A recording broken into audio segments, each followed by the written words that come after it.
What happens if Victor Wembanyama is a top 15 player day one? This is this guy is incredible. We're already seeing him do incredible things in the preseason. It's unlikely that he's a top 15 player, but maybe. Does anything change? When you say anything change, what are you asking? So, okay, none of us expect him to play more than 55, 60 games this season, right? But what if he's like just ready to win right now?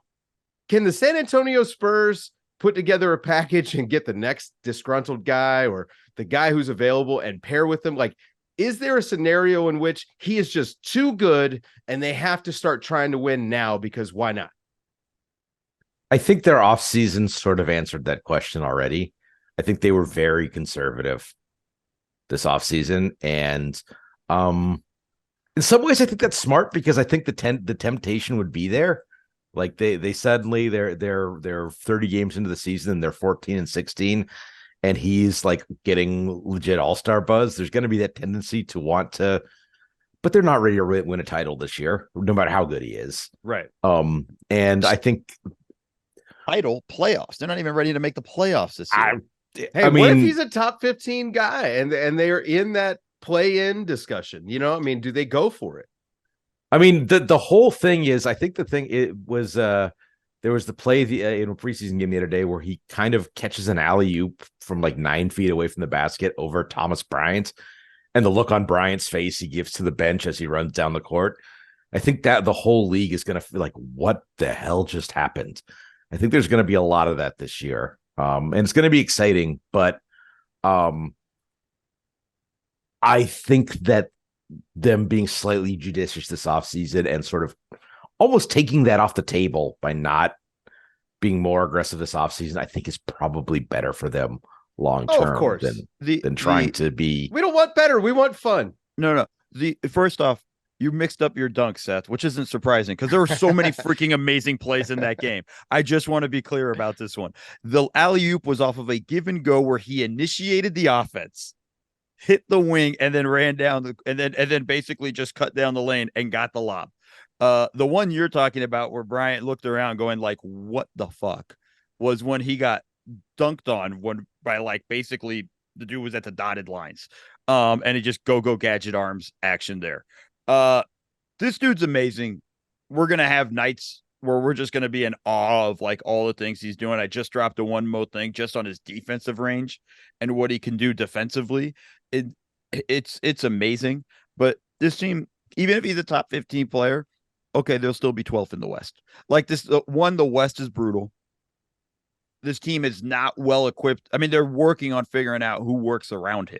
Sure. Like this is a exploration season for them. You know, we can put a explorer hat on Pop as they sail through the season and try to figure out what they're going to need around Wembanyama.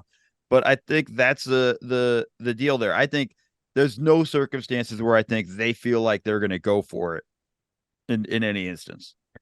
I mean, I think this sounds strange since we're talking about a guy who's 7'5", but I think determining whether he's a 4 or a 5 is kind of a pretty key thing. Like if he's never going to be a huge bulky guy. If he has the movement skills and the shooting skills to play the 4, at least spend a decent amount of time there, I think that's probably best long term. But the question is, does he have kind of the mobility and the skill level to do that? I think that's kind of the biggest question they have to answer. And then sort of like, all right, do we need our Steven Adams type to like, obviously I think that's what they want, right? Like they want to pair him with someone, Steven Adams, Jonas Valanciunas, someone like that. I actually do think that's what they want. They don't even need that. They have Jeremy Sohan. That's who's going to do it. 1 through 5, yeah. That's who's going to do the dirty work for them. That dude pairs perfectly with Wembanyama and doing all the dirty work and those things. He's a little bit small, I understand that, and that's a bit of a concern. But you know what? He just has to hold up long enough for Wemby to come over from the weak side.